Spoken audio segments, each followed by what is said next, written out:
जी अस्सलाम वालेकुम। उम्मीद है कि आप सब लोग खैरियत से होंगे। ये सामने आप ट्वीट देख सकते हैं, ये कामरान खान साहब की ट्वीट है। इस ट्वीट के साथ उन्होंने खान साहब की तस्वीर भी शेयर की थी, जिसमें खान साहब ने अपने सर के ऊपर अपने हाथ रखे हुए हैं और कामरान खान साहब इसमें क्वेश्चन ये कर रहे हैं कि क्या इमरान खान का पॉलिटिकल करियर ख़त्म हो गया है, कितनी जल्दी क्या से क्या हो गया, लोग उनको छोड़ के चले गए और अब वो डिसक्वालीफाई भी हो जाएंगे और क्या उनकी सियासत खत्म हो जाएगी। ये कल की ट्वीट है। कल कामरान खान साहब इस तरह की बातें इमरान खान साहब के हवाले से कर रहे थे, सीनियर सहाफ़ी हैं। आज की ट्वीट अगर देखें तो ये सामने वही कामरान खान साहब है और सामने ये जो नीचे तस्वीर है ये भी वही इमरान खान साहब हैं, लेकिन इस तस्वीर में वो मुस्कुरा रहे हैं। और इस ट्वीट के अंदर खान साहब क्या लिखते हैं, कामरान खान साहब क्या लिख रहे हैं, वो भी मैं आपको पढ़ के सुनाता हूँ। काया ही पलट गई इमरान खान सियासी इंजाम, आखिरी लम्हात में किस्मत बदल गई, पीटीआई बानी तोशाखाना केस में जान पड़ गई और पता नहीं सेशन कोर्ट में तोशाखाना केस काबिल समात, फैसला ही काला दम, मतलब पूरी उन्होंने वो तफसील लिखी है, वो सारी चीज़ें। अब ये क्यों वो ये कर रहे हैं, ये दो ट्वीट्स में इतना फ़र्क क्यों है? ये बुनियादी तौर पे आज जो तोशाखाना के केस में जो फैसला आया है उसके बाद उन्होंने ये ट्वीट किया और पहले वो यही कह रहे थे कि तोशाखाना का केस जिस तरीके से चल रहा है और जितनी तेज़ी से चल रहा है वो डिस्क्वालीफाई हो जाएंगे। बहुत सारे लोग इस तरह के तबसरे दे रहे थे और कामरान खान साहब ने भी हालात को सामने रखते हुए ये बातें की थी। अब कुछ लोग तो इंफॉर्मेशन की बुनियाद पे हालात को सामने रख के ये कह रहे हैं, कुछ लोग बड़े अरसे से अपनी ख्वाहिशात के मुताबिक ये कह रहे हैं जी बस वो डिस्क्वालीफाई होगा, ये होगा वो होगा, पर ऑब्वियसली कानूनी अमल है, उसके तहत आपको चलना पड़ता है। और ये जो आज की उनकी ट्वीट है उसका वजह क्या है, उसकी वजह ये जो है तोशाखाना केस काबिल समात करार देने का फैसला कालादम, जज हमायूं को ही दोबारा समात का हुक्म। तो बुनियादी तौर पे वो दोबारा उसी अदालत में जाएगा, लेकिन जो पहले काबिल समात करार देने का फैसला था उसको कालादम करार दे दिया गया और उसके बाद ही अब ये सारी चीज़ें और ये सारी बहस चल रही है।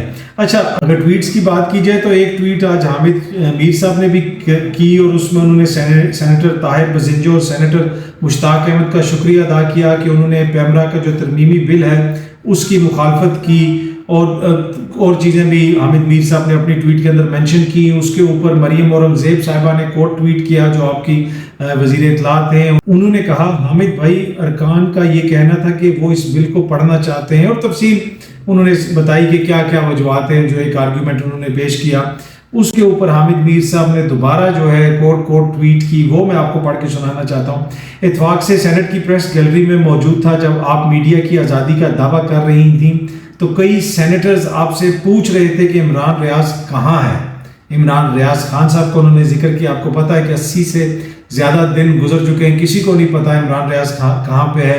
तो जब आप मीडिया की आज़ादी की बात करते हैं तो इमरान रियाज खान साहब के हवाले से सवाल उठेगा। ये हामिद मीर साहब ने भी अपनी ट्वीट में कहा। आगे वो लिखते हैं कि आपने जवाब नहीं दिया, आपने काफ़ी दिन पहले मुझे कहा कि पैमरा बिल पर अपने एतराज़ात बताएं, हम दूर कर देंगे। मैंने आपको तमाम एतराज़ात तहरीरी तौर पर दिए, आपने एतराज़ात दूर करने के बजाय उनका कमज़ोर दिफा तैयार कर लिया और बिल कौमी असम्बली से मंजूर करवा लिया। Not fair. आगे हामिद मीर साहब ने यह भी लिखा। ऑब्वियसली इस बिल के हवाले से सहाफ़ती बरादरी के अंदर, मीडिया के अंदर तहफ़्फ़ुज़ात हैं कि जिस किस्म की चीज़ें हो रही हैं, जिस तरीके से तब्दीलियाँ की जा रही हैं, ओवरऑल जिस तरीके से कानून साजी की जा रही है और जितनी जल्दी कानून साजी हो रही है उसकी कोई नज़ीर नहीं मिलती। कि हालिया तारीख के अंदर हमने देखा हो कि इतनी जल्दी इतने फैसले इस किस्म के हो रहे हों। और एक और चीज़ जो बड़ी अनप्रेसिडेंटेड है, जो हमने हालिया तारीख में देखी कि लोगों को पकड़ा जाना, अदालतों की जानिब से छोड़ा जाना, दोबारा पकड़ा जाना, फिर अब ये जो शहरयार आफरीदी साहब हैं, कल उनकी ज़मानत हुई, उनको फिर गिरफ्तार कर लिया गया, आज फिर उनके ऊपर एक नए मुकदमे में उनको अदालत में पेश किया गया, वो मुकदमा भी डिस्चार्ज हो गया, वहाँ से वो निकले, फिर उनको गिरफ्तार कर लिया गया और अब दोबारा उनको जेल भेज दिया गया। ये सामने आप डॉन की खबर भी देख सकते हैं, एक्सप्रेस की खबर भी देख सकते हैं। इसमें तमाम तर तफसीलात लिखी हुई हैं कि शहरयार आफरीदी एक बार फिर रिहाई की फौरी बाद जो है दोबारा वो गिरफ्तार हो गए। तो ये भी एक वो ऐसी चीज़ है जो पहले हमने शायद ही अपनी तारीख में कभी देखी हो कि इस तरह कि फ़ौरन बंदा छूटता है और दोबारा उसको गिरफ्तार कर लिया जाता है। तो ये इस वक्त हालात हैं मुल्क के अंदर। और मुल्क के अंदर एक और चीज़ जो हमने नोट की जो पहले कभी नहीं हुई, वो ये हुई कि जनाब इलेक्शंस टाइम पे नहीं हुए जमहूरी दौर के अंदर, और उसके ऊपर सुप्रीम कोर्ट ने हुक्म दिया था कि आपने इलेक्शंस करवाने, फिर भी इलेक्शंस नहीं करवाए गए। और अब उसका तफसीली फैसला सुप्रीम कोर्ट ने जारी किया है। सुप्रीम कोर्ट ने पंजाब में 14 मई को जो इंतखाबात कराने का केस था उसका तफसीली फैसला जारी कर दिया है। अपने फैसले में सुप्रीम कोर्ट ने कुछ बातें बड़ी इंपॉर्टेंट की हैं। ये जो इलेक्शंस का मामला है ना 14 मई वाला, वो जो हुकूमत कहती थी कि जी नहीं हो सकते, ये मसला है वो मसला है, कुछ दोस्त ये कहते थे, उसमें सहाफ़ी और दानिश्वर भी शामिल थे कि जी आप करवा लें, आप नहीं करवा सकता कोई भी, ये नहीं हो सकता वो नहीं हो सकता।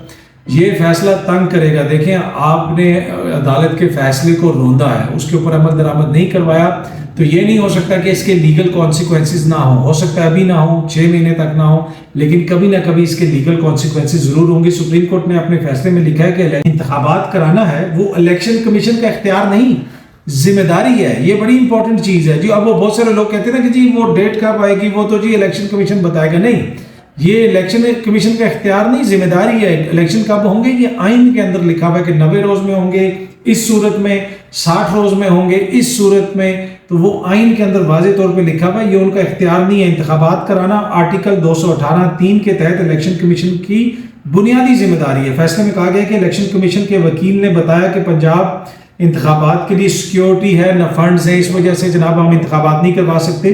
जो आगे सुप्रीम कोर्ट ने अपने फैसले के अंदर लिखा है कि अवाम, सियासी जमातों और जितने भी जो लोग वोट डालते हैं, इंतखाबात करवाना जो है वो इलेक्शन कमीशन की जिम्मेदारी है। इंतखाबात सिर्फ दरख्वास्त गुजारों का नहीं, जो दरख्वास्त लेके गए थे वहां पे कि जी इलेक्शन होने चाहिए, सिर्फ उनके राइट का मसला नहीं था। ये पंजाब की अवाम का दरीना मुतालबा है और साथ केपी की आवाम का भी ये एक उनका आईनी हक है, दरीना मुतालबा है। ये अपने फैसले के अंदर सुप्रीम कोर्ट ने लिखा है कि ये 2 सूबों की आवाम का जो आईनी हक था उसको मारा गया है। क्या अब इसके कोई लीगल कॉन्सिक्वेंसेज होंगे, इसमें किसने क्या किरदार अदा किया? जिस तरह मैंने पहले भी अर्ज की कि ये इतना आसान मामला नहीं होगा कि चीज़ें ख़त्म हो जाएंगी।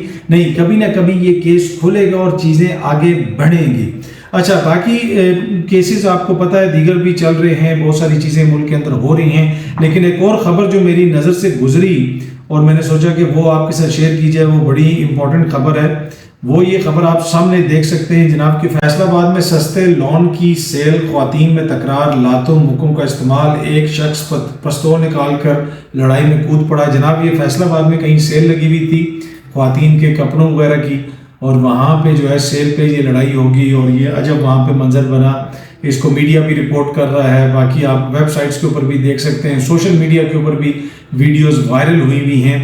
अब सोचने की ज़रूरत है कि इस चीज़ें इस नहज पे क्यों पहुँची हैं और वैसे ये कौन सी ऐसी लॉन है जो इतनी, जिसके ऊपर इस हालत तक जो है आवाम पहुँच गई है। लेकिन इसमें एक जो बुनियादी चीज़ है वो बड़ा सीरियस इसमें कंसर्न है।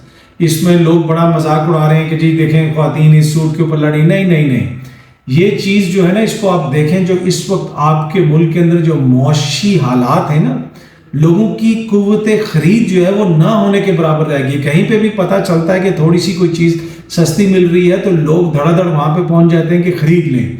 तो इसमें वो जो हमारी मौशी इस वक्त जो पोजीशन है ना, उसका बड़ा लेन देन है। अगर आप दुनिया के मुख्तलिफ ममालिक के अंदर भी देखें, जब ब्लैक फ्राइडे सेल लगती है, अगर आप अमेरिका में देखें, वो जो इलाके होते हैं ना, जो पसमानदा इलाके होते हैं, उनके वो एरियाज जहाँ पे उनके बहुत ज़्यादा पसमानदा एरियाज होते हैं, गरीब लोग रहते हैं, वेस्टर्न ममालिक में भी, वहाँ पे आप देखेंगे कि सेल वाले दिन इसी किस्म की लड़ाइयाँ हो रही होती हैं। कोई टीवी उठा रहा होता है, कोई क्या उठा रहा होता है, उसके पीछे एक इकोनॉमिक फैक्टर भी होता है। ये सिर्फ ग्रीड नहीं होती कि ये जो ख्वातीन जो लड़ रही हैं तो खुदा न खास्ता वो सिर्फ किसी लालच के तहत या फिर उनको शौक है कि हम नए सूट खरीदें। नहीं, ये जो मुल्क के अंदर इस वक्त मुआशी हालात हैं, आपको उसके तनाजुर में देखना पड़ेगा। और इसी तरह चीज़ें चलती रही तो फिर जो है क्या बेहतरी आएगी, या फिर हम आलू टमाटर और अंडों के ऊपर भी इसी तरह लड़ते हुए देखेंगे लोगों को। तो बहुत ज़रूरी है कि जो भी लोग हैं, सियासतदान हैं, जिन्होंने चीज़ों को संभालना है, वो मुल्क की मईशत पे तवज्जो दें और मुल्क की मईशत को इस बहरान से निकालें।